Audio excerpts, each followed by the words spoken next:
Last night, after signing Nathan Eovaldi to a 3-year deal, Chris Young was still hungry for a late night snack. So you know what he cooked up?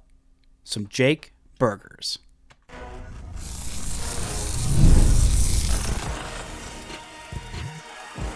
You are Locked On Rangers, your daily Texas Rangers podcast, part of the Locked On Podcast Network, your team every day. You are locked onto the Texas Rangers, the first and best daily Rangers podcast. I'm Bryce Patrick, a cripplingly addicted Texas Rangers fan, covering this team for 11 seasons, including all 6 as the founder and host of this podcast. Thank you all so much for making Locked On Rangers your first and last and maybe even middle listen every single day. If you're not already, you can follow me on Twitter at Bryce Patrick. You can follow the show at Locked On Rangers. Hit subscribe on your favorite podcasting platform and on YouTube, where the best way you can help grow the show is to comment nearly any single thing below. Now, on today's show, we're talking about the Rangers making a trade for corner infielder and big slugger Jake Burger from the Miami Marlins. We're going to talk about what it means for Nathaniel Lowe and some little tidbits that have been coming out about Nathan Eovaldi, the signing that happened still hasn't even been fully completed yet. But before we get into all of that, today's episode is brought to you by Game Time. Download the Game Time app, create an account, and use code LOCKEDONMLB for $20 off your first purchase. Now, last night, I thought the Rangers were done making moves. After 6:54, the news dropped that the Texas Rangers are signing Nathan Eovaldi to a 3-year, $75 million deal. And I thought, okay, here's the Rangers' big move. There's priority number one. This is probably all they're doing tonight, I thought, foolishly. I went and recorded an episode. I skipped out on a thing that I was going to go to last night. Ended up hanging out with my girlfriend late into the night playing a game of Mario Party. When at 11:23, Alden Gonzalez breaks a trade. The Texas Rangers have acquired corner infielder, big boy slugger, not his words, Jake Burger from the Miami Marlins in exchange for 3 prospects: Echedry Vargas, Maximo Acosta, and Brayan Mendoza.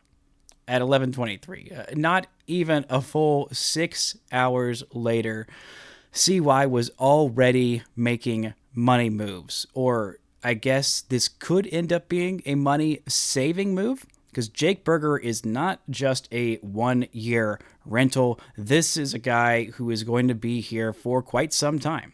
He is a corner infielder playing mostly third base, a little bit of first base, probably a DH in all honesty. He is a guy who is going to turn 29 on April 10th next year, heading into his age 29 season. A former first-round pick of the Chicago White Sox back in the 2017 draft. He's been in the big leagues for 4 years, 344 games in that span, 77 home runs, including, 77 walks. No, 72 home runs over that 4-year span. 34 home runs in 2023, 29 home runs in 2024. This guy, even though he's not who I thought the Rangers would go and get to beef up that offense, he does exactly the things that the Rangers said they wanted in a bat this offseason. The Rangers wanted a guy who could hit fastballs, who could hit right-handed pitching, and who could give them some slug. And boy, howdy, does Jake Burger give them some slug. I mean, you look at what he does to fastballs. He has been exceptional hitting fastballs. This little tidbit from Jared Sandler. He has been just so good against fastballs. Where'd we go? I literally just had this. I'm running on about 4 hours of sleep, so forgive me that my thoughts are not as organized as I thought maybe they should be. Oh yeah, over the last couple of seasons, he has 63 home runs in that span and a 581 expected slugging percentage against fastballs. So this guy, he hits righties. He's got actually reverse splits for this past year. He hits righties and lefties about equally for his career. Lefties a little bit better, just under 400 plate appearances against lefties in his career. A 794 OPS. That is a 496 slugging percentage, and 787 OPS against righties in a little bit shy of 1,000 plate appearances for his big league career. Last year, reverse splits, 799 OPS against righties and 678 against lefties. He is probably going to slot in at this point as the Rangers' DH. at this point. That is kind of what I'm thinking. But like I said, he is not just here for this season. He has 4 seasons of club control. 4 seasons. He's going to be pre-arbitration salary making this year. Making pre-arbitration salary. Again, 4 hours of sleep. Please forgive the words that will be muddled at best. Maybe segment 3 of the show will just end up being a power nap. But anyway, this is a guy who brings what the Rangers wanted in a roundabout way. He hits righties, he hits lefties, he is a big boy, a big slugger, hit baseball, go boom, boom, go far. This is the guy that the Rangers maybe had been targeting for a while. This is a guy who had been traded from the Chicago White Sox to Miami last season. This is a guy whose defense is not his calling card. He has not been good defensively at third base, been better at first base. Eventually, he's probably just going to end up as a DH for the Texas Rangers rather than being, I think, the everyday first baseman. Later on, we're going to talk a little bit about what it means for Nathaniel Lowe. But right now, this is a guy, if this is the haul you're giving up, I'll talk a little bit more about the prospects that the Rangers gave up. But suffice it to say, this is a really nice trade for the Rangers in terms of their value that they are getting. Jake Burger is a good player. He's a flawed player because he does not walk a lot. He will strike out a decent bit. I think that the Rangers might be able to help curtail that a little bit. He's always going to be a guy who strikes out. As good as the Rangers hitting coaching staff is, which it is very good, and it did get an upgrade when the Rangers hired a new hitting coach when Tim Hires left this offseason, and Donnie Ecker is not going to be focusing on bench coaching duties, just offensive coordinating is going to be his role, offensive coordinator, no longer offensive coordinator / bench coach. But this is a guy who the Rangers see something in. He's got exceptional bat speed. He hits the tarnation out of the baseball. He kills it against four-seam fastballs, something the Rangers did not hit well last year. The Rangers didn't hit a lot well, but especially everything kind of stemmed from pitchers being able to attack them with four-seamers and them not really being able to adjust. And they didn't hit righties well, even though they had a lot of lefties in the lineup. Theoretically, they had a lot of lefties in the lineup. But Evan Carter did not end up playing all that much last year.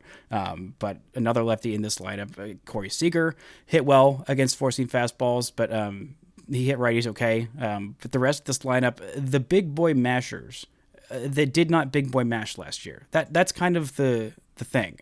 The Rangers needed dingers. It's a simple analysis from last year, but his 29 home runs would have been second on the team last year to only Corey Seager, who would have topped him by one whole home run. This team has got a lot of different good offensive players, Nathaniel Lowe included. He is a good offensive player. He doesn't slug as much as you would typically love for a first baseman, but Lowe is a good offensive player. But one of the things that he has not brought is home runs. And one of the things that I think the Rangers missed out, I know the Rangers missed out quite a bit on when Josh Young went down with the injury and ended up being replaced by Josh Smith, who was a very good player, a very good offensive player as well. But the thing that Josh Smith couldn't replace, that Josh Young did, was the home run ball. Smith set a career high with 13 home runs last year, but that's still not a whole lot from a third baseman. Again, the on-base skills, the working plate appearances, the hitting lefties well, honestly, was really impressive how well Josh Smith did that this past year. Berger brings that oomph, that thump, that thwack, the noises that they write out when Batman is beating up villains in comic books. That's the kind of things that Jake Berger does to baseballs.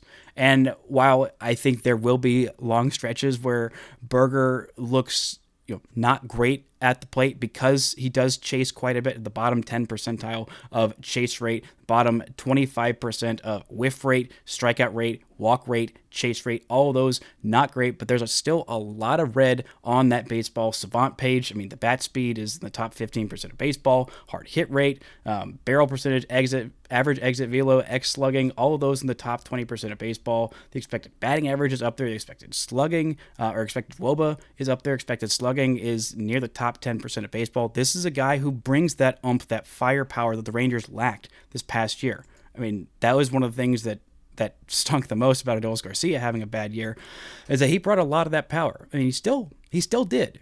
Even for all of his flaws offensively last year, he still had 25 home runs. And even though that's considered a down year from where he was the year before, where he was one shy of a 40-bomb season, it's the lowest amount of home runs he's hit in a full regular season since becoming an everyday regular back in 2021. I mean, he had 31 that first year.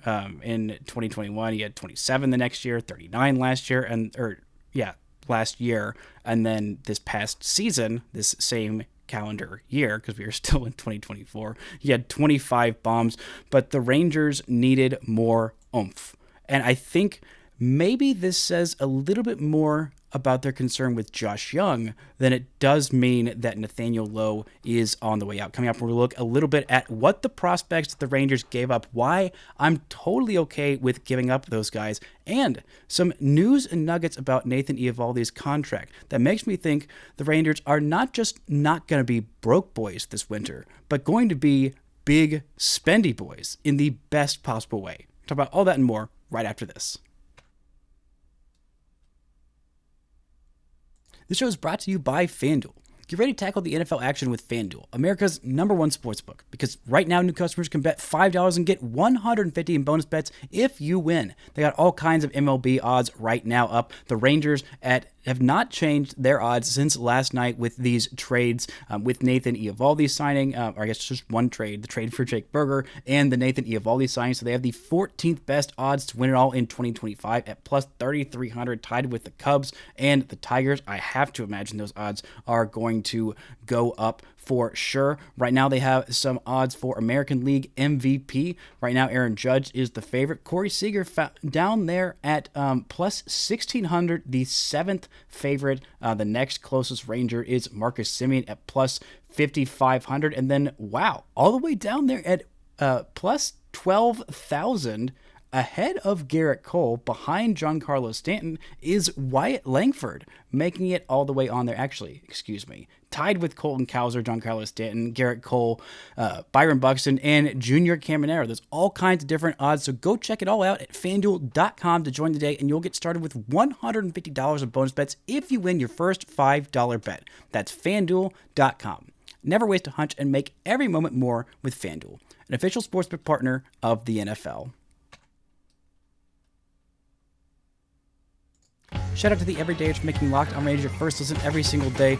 I'll be back either tomorrow or, I don't know, maybe some news will be breaking in the middle of me recording this, because that's kind of how the winter meetings go. I honestly have no idea what I'll be talking about. Probably more about this Jake Burger deal, probably more about Nathan Eovaldi, probably a little bit more about Roki Sasaki, who I will get into in the third segment. Before we move on from talking about Jake Burger and go into the prospects that the Rangers gave up, one little note that I wanted to add about Burger: he has had a little bit of injury issues in the past in his career. This past year, not that bad of an injury year, at 139 or 137 games, 141 games the season before in 2023. Split time between AAA and the big leagues in 2021 and in 2022. I was going through some of his minor league numbers, and I was noticing he was drafted back in 2017, but there was no baseball listed from 2018 till 2021. Now, 2020, he was still in the minor leagues, and there was no minor league season because COVID and all of that stuff. So, of course, there's no numbers there. But missing 2018, 2019, I thought, okay, something happened there, and something did happen there. He twice ruptured his Achilles tendon.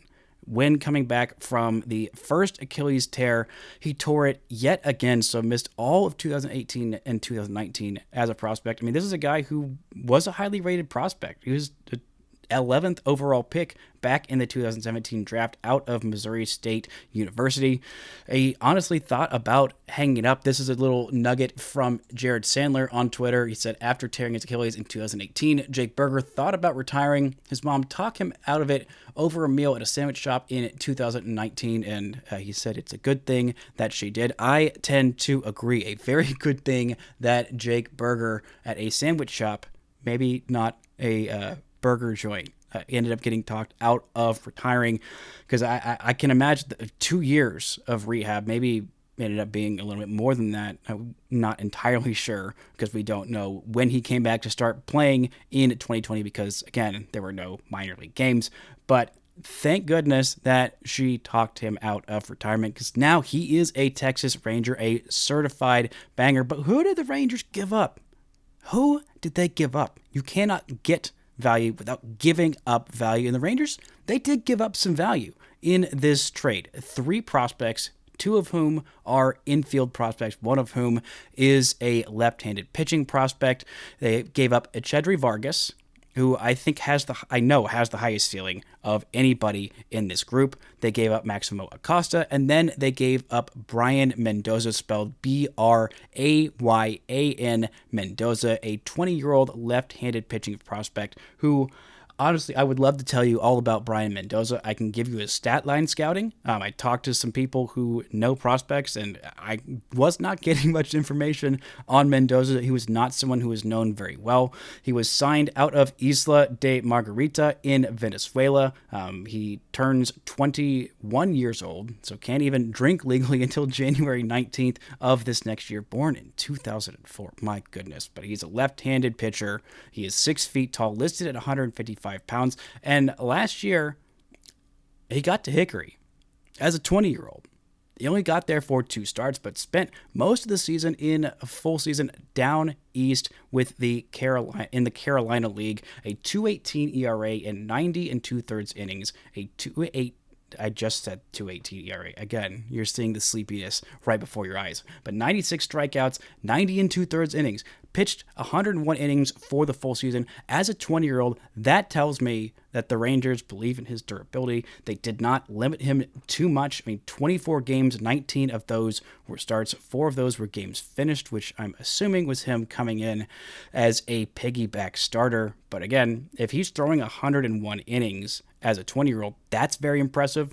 More than a strikeout per inning, 9.5 Ks per 9 in down east, 2.4 walks per 9. That's impressive. A sub 2.5 ERA. He was about a year and a half younger than the average pitcher in the Carolina League, was 3 years younger than the average player in the Sally League. Only 2 starts for him in Hickory, a 3.48 ERA in 10 1/3 innings, so averaging a little over 5 innings per start in those couple of starts in Hickory. I'm assuming at the end of the season, not the middle of the season.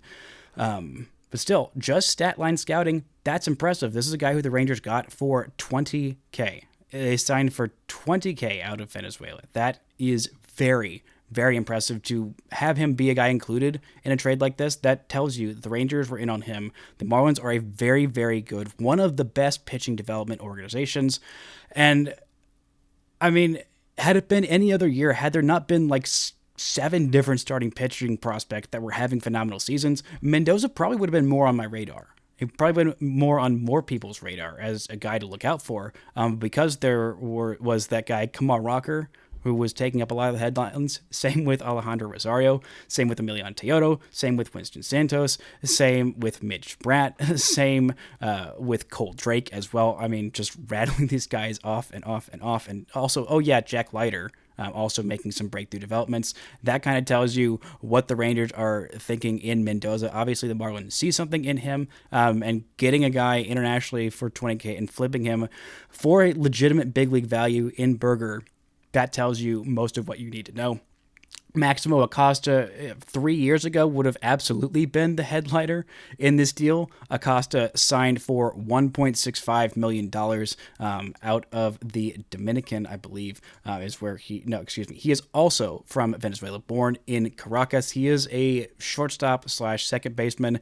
He's a legit shortstop. This guy's calling card is defense. And offensively, for most of his minor league career, he was a guy who burst onto the scene. You get that kind of a signing bonus. You get some prospect value. You get some prospect, hype around you. And he did. But offensively, just never really did that much. He was fine. He was always very young for the level and held his own. And so you think, okay, well, if he can play defense and can be okay offensively, he's going to keep getting prospect hype. But each year it fell down and down and down. The power didn't really ever show up all that much. I mean, 4 home runs in his first full season down east as a 19-year-old playing full season ball stateside. That was impressive, but only 4 home runs in 108 games. Not a whole lot of pop. 26 doubles, so still not a whole lot of pop. In Hickory, in 2023, as a 20-year-old, he had 11 home runs, a career high in 110 games, but just a 7.02 ERA, 7.02 OPS, down a whole point from his 7.03 OPS the season before. This year in Frisco, the glove, fantastic. The range, the plays that he made at second base, legitimately phenomenal. I mean, there are some plays that he made, balls he got to on the outfield grass. The arm is legit, plus he can pick it. He can really pick it at shortstop or second base. He is very, very fast and aggressive on the base paths. Although in Hickory, he had 26 stolen bases, 9 times caught stealing, 44 steals back in 2022. He also had 8 stolen bases in just 20 games in the Arizona Fall League. That is where I want to go. That's why Maximo Acosta is being included in this group, because he really absolutely lit it up in the Arizona Fall League. A 934 OPS in 80 plate appearances there. I know he only had that 1 home run in what is a pretty hitter-friendly environment, but the exit velocities he was putting up there show you, okay, this guy, maybe could be an everyday starting caliber player. Maybe it's a second base, maybe it's at shortstop. The value is probably higher at shortstop. I haven't seen him play third, but the way this guy plays defense, he'd probably be fantastic at third base. The Marlins just need a lot of hitters. They need a lot of value. And I think that Acosta can bring that. Even though his value wasn't super high at the beginning of the year, he really turned it on in the second half. And he also showed an ability to hit the baseball pretty hard. Doesn't strike out a whole lot, doesn't walk a whole lot, but again, 58 strikeouts to 34 walks in 434 plate appearances. That's pretty darn impressive. And then the headliner of this deal, Echedry Vargas, a guy who I was definitely going to put in my top 10 Rangers prospects, a guy who plays shortstop and a little bit of second base, had a pretty decent season. Nothing, quite as impressive as his 2023 campaign, where he spent time mostly in the Arizona Complex League, 52 games in 2023 as an 18-year-old playing stateside ball, a 956 OPS that season, 222 plate appearances, 11 home runs as an 18-year-old. That is something special. That is something that's very, very good for a guy who's listed at 5'11", 170. He put on a little bit of weight this year in his age 19 season. Played everyday baseball for a full season club down east. 19 years old, a year and a half younger than the average player in the Carolina League, a 775 OPS, tapped into that power again, 97 games, little over 400 plate appearances, 14 bombs this year. So again, back-to-back seasons with double-digit home runs as a teenager. That does not happen very often. Also had 24 doubles. And I mean, his first year of professional baseball as a 17-year-old in the Dominican Summer League, 55 games there, 4 home runs, 5 triples, 19 doubles. Again, a .510 slugging percentage as a 17-year-old. Putting up this kind of power with someone who's that young, he's got great bat speed. He's still quite a ways away. He'll probably be in high A this year. Maybe he would have made it to double A. The Rangers didn't even give him a little bit of a taste of Hickory at the end of the season. But I feel fine the Rangers giving up this guy. He definitely has the highest upside. I do think he is going to be an everyday player. I think probably with the arm he leans more towards second base, but again, he's got the hands and the fielding ability of a shortstop. The arm leaves a little bit to be desired, but this is a kid who puts up some pretty impressive numbers. He hits right-handed and he hits for pop, a lot of it. There's still going to be some swing and miss. I would like him to walk a little bit more than he has. But again, this is a solid prospect, but not someone that I'm losing sleep over. But I would lose sleep over the Rangers losing Nathaniel Lowe. We're going to talk about that and some very interesting, noteworthy comments about Nathan Eovaldi's deal and why I think the Rangers are going to be big ol' spenders for the rest of this offseason. Right after this. This show is brought to you by Game Time. Game Time is the best way to get tickets to all the live events you're wanting to go to. Whether you're wanting to go check out Jake Berger hitting some burger bombs in person next year, or if you want to go to some live events before then, you want to go to a Mavs game, you got some time off this winter. I know my brother and I are going to go probably use Game Time to go get some tickets to a Mavs game, go and watch Luka Doncic play, or you want to go watch the Stars, or you're saying, no, not even sports, I want to go get tickets to theater. I want to go get tickets to a comedy show. Bryce, I want to get tickets to a concert. Well, good news. Game Time can get you those tickets as well. Not just sports, but no matter what live event you're wanting to go to, they've also got Game Time Picks, a new feature that makes getting tickets to your favorite live events even easier. And Game Time Picks, they filter out the fluff to show you only incredible deals. You can get only great seats, so you don't have to waste your time searching through thousands of tickets. So take the guesswork out of buying tickets for all those live events with Game Time. Download the Game Time app, create an account, and use code LOCKEDONMLB for $20 off your first purchase. Terms apply. Again, create an account and redeem code LOCKEDONMLB for $20 off. Download Game Time today. What time is it? It's game time.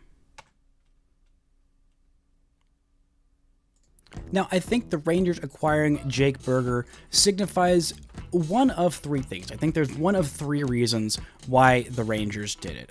Other than the fact that he's good, he gives the Rangers what they want. But why they got him specifically. There's reason one, Jock Peterson was going to be too expensive. I think that is one of the reasons. For me, I think that's the most likely, the most reasonable.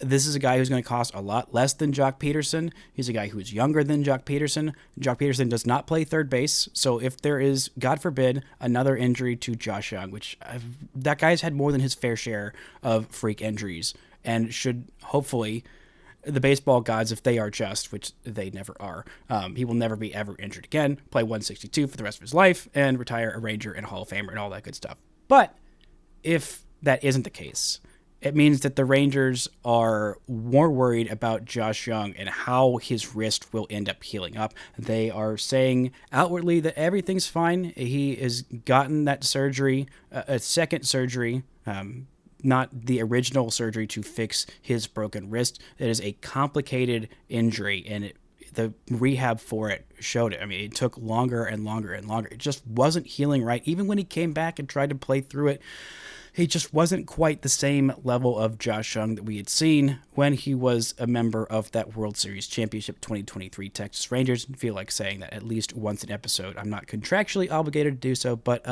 it might as well be. But still, I think this gives the Rangers some flexibility with their third base spot. And also, it provides them a different type of hitter. A type of hitter that Josh Young kind of is. They're kind of similar. Berger has hit 4 more home runs, has been a little bit healthier at the big league level, and Berger is, he's heading into his age 29 season, so he's a couple years older than Josh Young, but not that much older than Young, as you might think. Young is a guy who has also struck out a decent bit as a big leaguer and not walked as much as I thought Young would. In the minor leagues, and more so when I was watching him at Texas Tech. He had a really, really good eye, hit for a lot of average, got on base quite a bit, but the swing and miss has been there very much so at the big league level for Josh Young. But he hit some dingers, and Jake Berger also hit some dingers as well. I think that's why they traded for him, because the third thought is that, this could open up a Nathaniel Lowe trade. And Jeff Wilson tweeted out an article saying as much a couple minutes before 8 o'clock this morning, right around when I was starting to do some prep time. I think that's possible, but I don't think that's likely. For me, not just for my own selfish reasons, because I like Nathaniel Lowe. I think that he is a good player. The defense at first base is a net big ol' positive. He really earned that Gold Glove back in 2023. He really earned that Silver Slugger in 2022.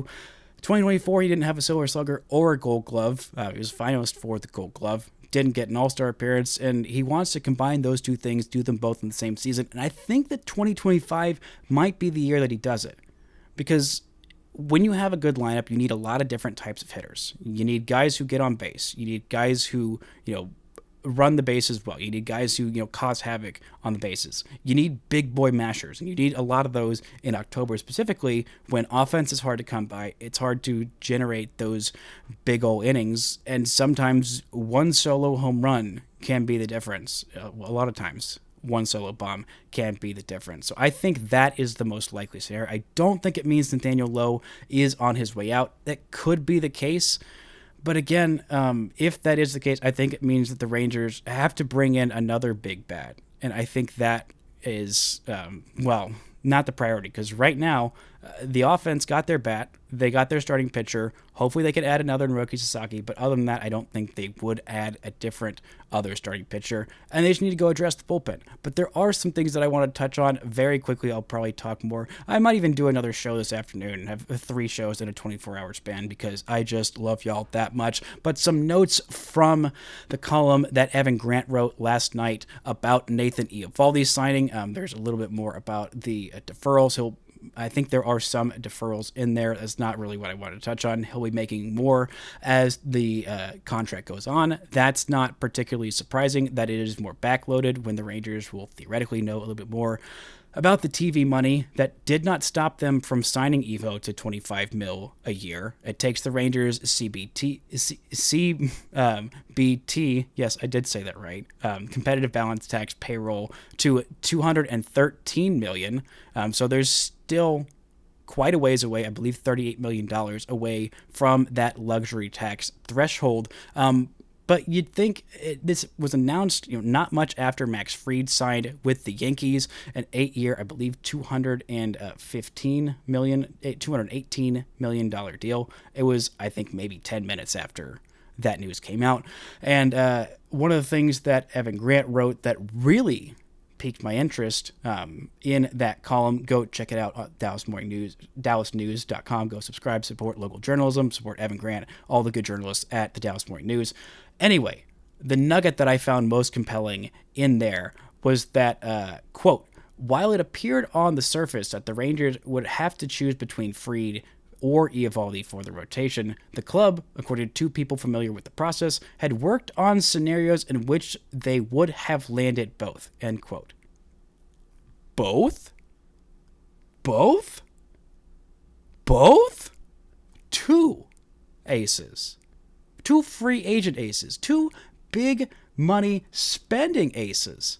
$25 million a year is where they got to with Eovaldi. It was about, I believe, $27 million a year for Fried. I don't think the Rangers were willing to go there. I think the reason he got over $200 million, which was probably, I think, $50 million more than the most expensive projection for Max Fried's contract. I think the reason that he got to 8 years, most of them were saying 6. I thought maybe he'd get up to 7 if some team was feeling crazy. 8 is the New York Yankees consolation. We didn't get one Soto package, so here's this big guy. Here's a big dollar money amount. Please, Yankees fans, don't burn down the stadium. That is the reason that Fried got that deal. But the fact that they were even considering, and normally I don't love the "we tried" banner. Oh, we almost got this guy. But the fact that they were working on scenarios, and those scenarios would have had to have been pre-approved by ownership, to go spend on 2 top-of-the-line starting pitchers, that is a hugely great sign for the Rangers and what they're going to do financially for not just this year, but in years to come. And Chris Young talked about it later on in the column and got some questions. He said, some quotes. He said, quote, any GM's job is to push ownership, to put the best team on the field, and sometimes it requires being pushed past a level of comfort, end quote. Yes, Chris Young. Yes. Exactly that. Ray Davis talked about it in his Q&A before the 2024 season. I was saying, well, he joked, well, Chris Young thinks his job is convincing me to spend money. And he was half joking, but also he was only half joking, so half not joking. And I would say that statement while not joking at all. I talked about it earlier this winter, of that is a GM's job. That is a Pobo's job, is to convince the owner to spend money on the baseball team. That's what the best ones do. That's what Philly's GM does. That's what Brian Cashman does, which you don't really have to spend too much convincing a Steinbrenner to go spend too much money on baseball players. That's what the best ones do, is they're able to convince their owners, hey, open up that checkbook a little bit more, just a little bit more, and we can make it worth it. And that is something that I wasn't sure Chris Young could do after the 2024 season, but it seems like he's doing it. It seems like the Rangers are going to get much closer to that 241 number. They have about $35-ish million left to play with before they get there. That is a hugely great sign for the Rangers that they were even entertaining those scenarios. I would have loved Max Fried plus Eovaldi, but the fact that they were willing to get there is really great sign for this team, not just now, but for years to come. I've already run a little bit long, but one last thing that Evan Grant wrote in this column is that the Rangers are expected to meet with Roki Sasaki today, before the winter meetings end. They're not going to sign him. He's not going to make any kind of announcement, I don't think, or at least nowhere near an official signing until after January 15th. But a great sign that the Rangers are already getting to meet with him while he is in town, or at least with his agent during these winter meetings. But that's going to do it for today's show. Thank y'all so much for listening and subscribing, and until next time, don't forget to enjoy some burgers and also baseball.